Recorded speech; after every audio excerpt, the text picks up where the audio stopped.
दर्शकों, health first में आप सभी का फिर से स्वागत है। आज हम बात कर रहे हैं अस्थमा और एलर्जी की। डॉक्टर साहब, आगे बढ़ने से पहले एक और कॉलर लेंगे हम। रहमत जी हमारे साथ जुड़ चुके हैं भीलवाड़ा से। रहमत जी, स्वागत है। बात कीजिए डॉक्टर साहब से, सवाल पूछ लीजिए। जी रहमत जी, टीवी का वॉल्यूम धीरे कीजिए और सवाल पूछिए। हाँ जी, नमस्कार मैडम। जी नमस्कार सर। नमस्कार। नमस्कार डॉक्टर साहब, मैं भीलवाड़ा से बोल रहा हूँ, रहमत अली जी। जी पूछिए, सवाल पूछिए। जी सर, मैं क्या 5 साल से अस्थमेटिक हूँ जी और मैं प्रिवेंटर और रिलीवर दोनों ले रहा हूँ जी 4 साल से। लेकिन सर मेरा फर्क भी पड़ रहा है, जी। लेकिन मैं नहाते ही जी बोले। और जी बोलिए रहमत जी। और मैं नहाते ही सर मेरे है ना अस्थमा शुरू हो जाता है और सांस की नलियों में मेरा है ना धड़कन तेज हो जाती है और सांस चलने लग जाता है। आप जो अपनी तकलीफ बता रहे हैं वो नहाने के साथ बता रहे हैं कि नहाने के साथ ही आपको सांस में तकलीफ बढ़ती है और उसके साथ ही आपको धड़कन भी बढ़ जाती है। तो कई बार क्या है कि जो शरीर का तापमान है और पानी का तापमान है उसका थोड़ा वेरिएशन एक यहाँ पर आप वाले केस में थोड़ा नज़र आता है। इसके लिए एक तो आप अपनी जो सांस की नलियों की जांच, जिसको कि स्पायरोमेट्री हम बोलते हैं, आप 5 साल की उम्र से अस्थमा के मरीज़ बता रहे हैं अपने आप को, तो कहीं ना कहीं आपकी जो दवा की मात्रा है उसमें स्पायरोमेट्री जांच के बाद में सुधार की गुंजाइश है। हो सकता है आप दवा की मात्रा कम ले रहे हों, हो सकता है आपको और अदर मेडिसिन की ज़रूरत महसूस हो।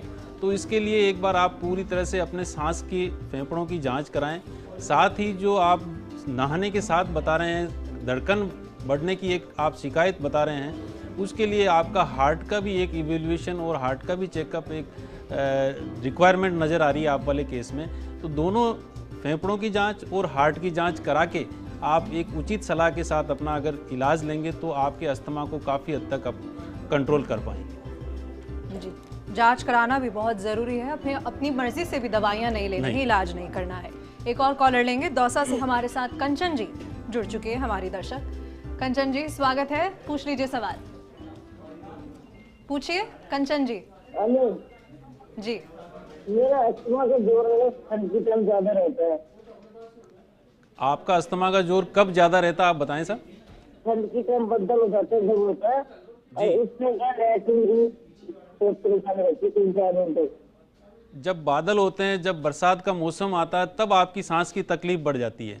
हाँ, जब बढ़ जाती है। ये मौसम के साथ में जो सांस की तकलीफ बढ़ती है, ये मुख्य रूप से अस्थमा का ही लक्षण है। जब आपकी सांस की तकलीफ बढ़ती है उस समय आप अगर अपने फेफड़ों की जांच के आधार पर दवा की मात्रा या एक चिकित्सक की सलाह उस समय ले लें, तो हो सकता है आपकी दवाई की जो इन्हेलर ले रहे हो या आप अन्य सांस की दवाई ले रहे हो उसकी डोज में कुछ परिवर्तन करने की संभावना या ऐसे केस आप वाले केस में नज़र आती है। तो अगर उस समय आप जब सांस की तकलीफ हो उस समय एक बार सांस की नलियों की जांच करा लें, स्पायरोमेट्री करा लें और कराने के साथ साथ ही दवा की जो मात्रा है उसकी डोज का निर्धारण जरूरी है चिकित्सक की सलाह के अनुसार। वो अगर करेंगे तो ये सांस की तकलीफ आपको मौसम परिवर्तन के साथ भी परेशान नहीं करेगी। जी डॉक्टर साहब, काफ़ी कॉल्स आ रहे हैं हमारे पास। एक और कॉल ले लेते हैं जल्दी से। सूरतगढ़ से हमारे साथ दर्शक जुड़ चुके हैं, पवन जी।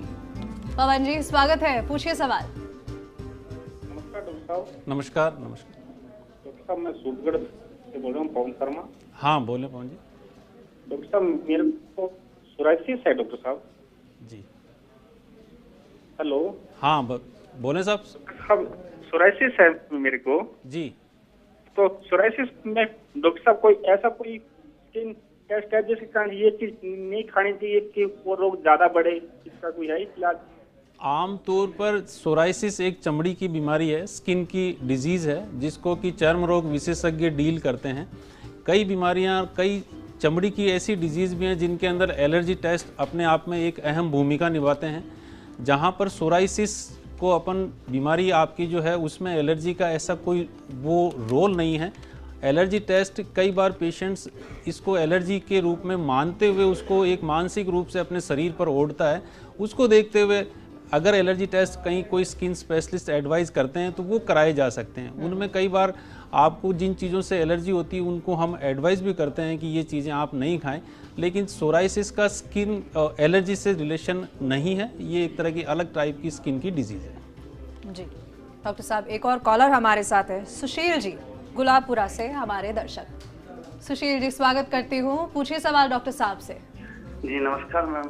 जी नमस्कार डॉक्टर साहब। नमस्कार। मैं ये बस सर मैं क्या नाक के हाथ लगाता हूँ, नाक पे खुजलाता और मेरे को छींके चलने लगती सर, कौन सा भी मौसम हो। जी। और सेकेंडली सर ऐसे मैं अगरबत्ती करता हूँ ना भगवान की, तो भी मुझे छींके आने लग जाती है। ये भी एलर्जी से संबंधित है क्या सर? जी जी, एलर्जी जो आपके सिम्टम्स हैं छींकों वाले, वो एलर्जिक राइनाइटिस है। अब एलर्जिक राइनाइटिस जो मुख्यतः अपने राजस्थान की अगर हम बात करें तो 42% केसेस के अंदर ये धूल है, मिट्टी है, परागकण है, धुआं है, इसी से होती है। और जो आप नहाने के बाद जब नाक के ऊपर इरिटेशन की शिकायत बता रहे हैं, अगरबत्ती के धुएं के साथ छींकों का आना बता रहे हैं, ये भी एक तरह से एलर्जिक राइनाइटिस के ही सिम्टम्स हैं। अब जिन चीज़ों को अपन स्वयं आइडेंटिफाई कर चुके हैं कि मुझे इस धुएं से एलर्जी है, तो जब तक अपन उस धुएं से एक्सपोज होते रहेंगे तब तक ये आपके लक्षण आते रहेंगे। तो इस बारे में मेरा निवेदन ये है कि अगर आपको किसी धुएं से, डस्ट पार्टिकल से अगर एलर्जी है तो नाक के ऊपर कुछ ना कुछ लगा के रखें, चाहे वो आपका रुमाल हो, चाहे मास्क हो। इन चीज़ों को शरीर में अगर प्रवेश होता रहेगा तो ये सिम्टम्स आते रहेंगे। क्योंकि एलर्जी है, ये जड़ से कभी नहीं जाती, इसको हम कंट्रोल कर सकते हैं, जड़ से ख़त्म नहीं कर सकते। जी डॉक्टर साहब, काफ़ी चर्चा आगे बढ़ चुकी है। एक और कॉलर ले रहे हैं हम आखिरी, कोटा से हमारे साथ पद्मा जी जुड़ चुकी हैं। पद्मा जी, स्वागत है, पूछिए सवाल। पद्मा जी पूछिए। जी बोलिए पद्मा जी। हाँ मैम, मेरे को जुकाम बहुत रहता है, जैसे ही नहाते वक्त छींके शुरू हो जाती है। जी जी जी। और सर तो कोल्ड वगैरह, एंटी कोल्ड कोई टेबलेट वगैरह लेते हैं, सूमो कोल्ड वगैरह जी। तो फिर थोड़ा सा भारीपन लगता है कलेजे में और उसके बाद फिर कब जम जाता है। आपको कोई बुखार या बदन में दर्द की शिकायत भी महसूस होती है? हल्का सा मांसपेशियों में, पीठ में खिंचाव होता है सर कभी कभी। आमतौर पर जो सामान्य जुखाम है और जो एलर्जिक राइनाइटिस है उसमें मैं थोड़ा सा डिफरेंस हल्का सा मैं बताना चाहूँगा यहाँ पर। जो एलर्जी से जुखाम लगती है, जिसको कि एलर्जिक राइनाइटिस हम कहते हैं, उसमें जनरली डस्ट पार्टिकल का एक्सपोजर हो, चाहे पोलन्स का एक्सपोजर हो, चाहे धुएं का हो, उसके बाद नाक से पानी आना, छींके आना। और जो पानी आता है वो एकदम वाटरी कलर होता है, जैसा कि हमारा नॉर्मल पानी का कलर होता है वैसे कलर का होता है। आप वाले केस में आप कह रहे हैं कि थोड़ा बदन दर्द भी है, गले में खराश भी आती है, बुखार भी आता है।